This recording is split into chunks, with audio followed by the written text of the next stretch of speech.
Good evening and welcome to Poland Daily News. I'm Nicholas Richardson. We were the only ones who had an interview with the 45th President of the United States. In an interview with Michał Rachon for Republica, Donald Trump spoke beautifully about Poland and Poles. You could say again, because beautiful, memorable words were addressed to Poles in Warsaw in 2017. The Republican candidate hopes that Americans of Polish descent will vote for him, which may prove decisive in the, so far, close race for the White House. The Republican values good relations with Poland and wants to rebuild them after what he said was disastrous rule of the Democrats. Directly from Trump Tower in New York, Michał Rachon's interview with Donald Trump. What's your message to the Polish voters in the U.S. election? Well, I love the Polish people. As you know, I was in Warsaw and made a speech, and the relationship with Polish people has just been extraordinary, and I hope they get out and vote for me, because the other side does not like the Polish people. They don't like religion. They don't like anything. I think they're sort of crazy, to be honest with you, and I hope the Polish people can get out and vote for somebody that shares their values about things on religion and on life and on work and work ethic. I should get most of the Polish vote. I hope I get all of it. And there is a lot to fight for. Up to 10 million Americans claim Polish ancestry. 800,000 of them live in Pennsylvania. And after the 2016 and 2020 elections, their votes could again prove decisive. But there's no president that's been better to the Polish people. The fight for the American presidency is a close race, and every vote will count. Michigan. There are large groups of Polish Americans in Michigan, in Pennsylvania, or even in Wisconsin on the border with Illinois. They will vote in large numbers. They will be decisive in the future. They will be increasingly in the focus of American politics and politicians. That is why Kamala Harris is also trying to convince the Polish community, although her interest in Poles and Poland is driven by the urgent need to gather votes. Well, there's nobody that's ever done more for the Polish people than I have. And as you know, she's a liar. What they do is they go into a community, and whatever the community is, oh, Trump doesn't like you, Trump doesn't like you. And the people, the Polish people love me, and I love the Polish people. The Democratic candidate even tried to suggest that Donald Trump would sell out the Poles for an alliance with Vladimir Putin, although few really believed that. She's lied about almost everything. She's a low IQ person, very low IQ. I believe that if we gave her an IQ test right now, she would get a very low score. As President of America, Donald Trump bet on a strong alliance with Poland. The Joe Biden-Kamala Harris administration treats Poland with more distance. Donald Trump, regardless of the fact that he made declarations and spoke pleasantly and sympathetically, and gave a great speech in Warsaw, also backed this up with very tough decisions that involved deepening our military security. Trump is aware of the power of the voice of Americans of Polish origin. That is why he gave an interview to Republika, because the Polish diaspora around the world eagerly watches our channel. Mr. President, thank you very much for visiting Telewizja Republika and for hosting us here in Trump Tower. It's a great, really great honor. I'd like to say hello to the Polish people. Thank you.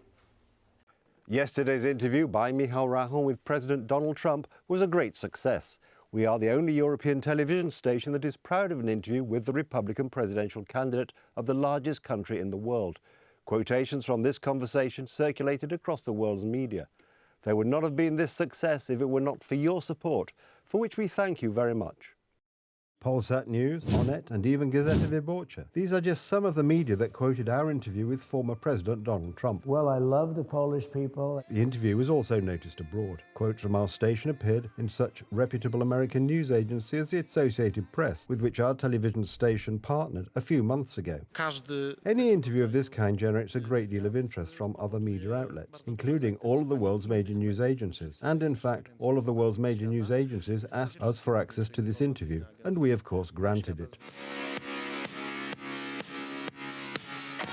Donald Trump is a politician who rarely gives interviews, meticulously selecting the media he talks to. He decided to meet Republica because he knows that our television is watched by many Poles living in the States, who may decide who will become the future American president, and the election is less than 1 month away. Take into account these Poles or people with American citizenship who identify themselves as Polish Americans. In Michigan, it is even 900,000. In Pennsylvania, also not a small number. So you can easily understand how important this vote is. Our interview reached more than 1 million viewers. As a result, we left the competition far behind. We want important politicians in Poland and around the world to know that ignoring Republica television is doing a disservice to oneself, not just to public opinion. The execution of such ambitious programs as the interview with Donald Trump would not have been possible without your support, for which we thank you very much. Our journalists are everywhere when the most important things happen. We are getting better every day. Together with you, we are building the largest conservative television station in Europe. Woke culture is taking the place of religion. This is the warning of Elon Musk. And he adds that the ideology no longer threatens only its followers. It is increasingly becoming one of the main axes of political contention. This can be seen, for example, in successive decisions by the European Union institutions. The European Commission wants to make the distribution of the budget conditional on respect for contentious ideological issues, such as the supposedly threatened gender equality. In contrast, former President Donald Trump, a candidate for the presidency of the United States, said that if he wins the election, America will return to traditional values. This is one of the most dangerous ideologies of our time. This is what Elon Musk says about the so-called woke culture. In his view, woke, or certain LGBT, gender or gender transition trends, are supplanting traditional religion. They essentially conduct like a holy war, effectively. It's just not called a religion, but it is a religion, sort of a woke holy war. And they're highly resistant to change, as is normal for religions. An example, a few days ago, the Court of Justice of the European Union ruled that each member state must respect gender and name changes made in another country. Now, in the new budget, the European Commission wants to make the payment of money to member states subject to a whole series of ideological conditions.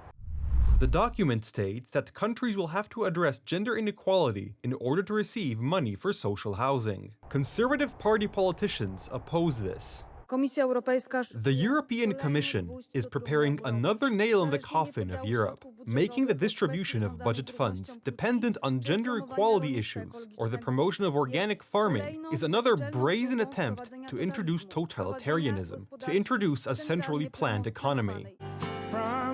The 45th President of the United States and Republican candidate for office, Donald Trump, is also warning against woke ideology. In an interview with Michał Rachoń, recorded for Republika at New York's Trump Tower, he assures that, if he wins the election, he will support the traditional values that are fundamental to our civilization. I would say one thing very simply: vote for Trump.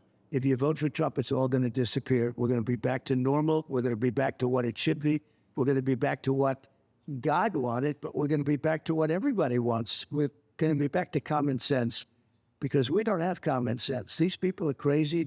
Take over, Elon, just take over.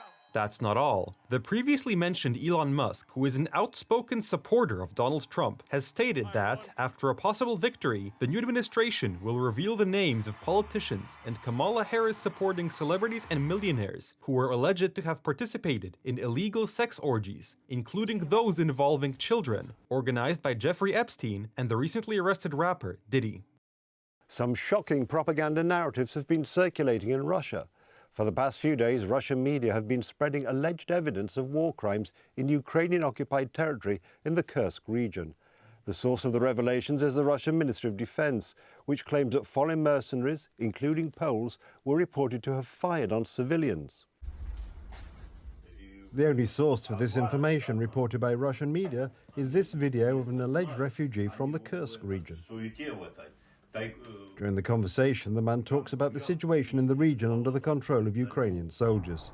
He claims to have witnessed the execution of civilians. They gathered everyone, the old, the young, those who didn't run away, and in short, they executed them in front of everyone. Poles, they were Poles. Quoting the Russian news agency makes no sense at all. The narrative of NATO mercenaries sowing terror among the civilian population has been running since the beginning of the Ukrainian offensive in Kursk. As experts point out, the case is clear.